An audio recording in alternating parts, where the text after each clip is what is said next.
Do you find yourself reaching for food when you're not even hungry, but rather when you're stressed or upset?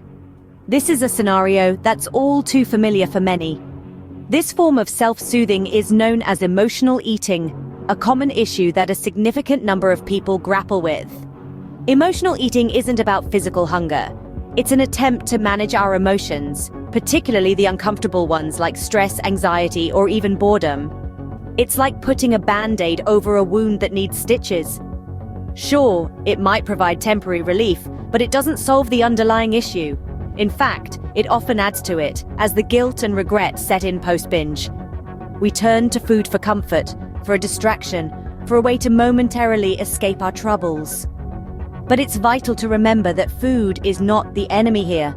The problem lies within our relationship with it. Understanding that eating can be an emotional response is the first step to overcoming it. The next step to overcoming emotional eating is identifying your personal triggers. This is where mindfulness and self-awareness play a crucial role. It's all about tuning into your emotions and understanding the situations that compel you to reach out for that extra slice of cake or bag of chips. Is it stress, boredom, loneliness, or maybe it's a certain time of day or a specific place that stirs up these cravings? To get a clear picture, consider keeping a food and mood diary. Write down what you eat, when you eat it, and most importantly, how you're feeling at that moment. It's not about judgment, but about understanding patterns and connections. You might be surprised to find that your desire for sweets spikes when deadlines loom, or that you snack more when you're alone.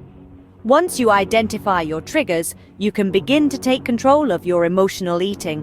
Now, how can we manage these emotional triggers without resorting to food? Well, there are numerous healthy coping strategies that we can adopt. One of the most effective is exercise. When we're feeling stressed or anxious, going for a run or hitting the gym can work wonders. Exercise releases endorphins, the body's natural mood lifters. It's not just about burning calories, it's about burning off that emotional energy in a productive way. Meditation is another powerful tool.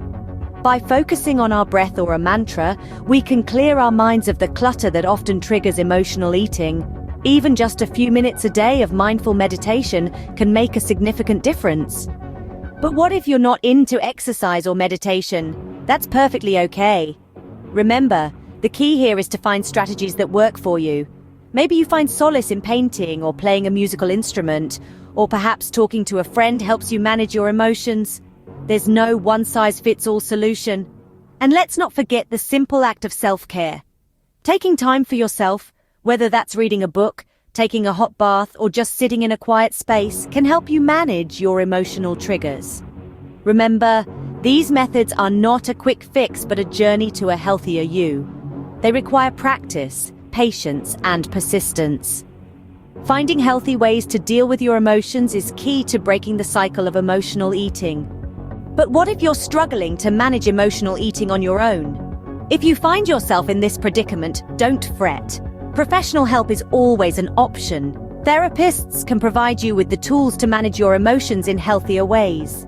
Dietitians can guide you towards balanced eating habits that nourish rather than punish. Support groups can offer camaraderie and understanding.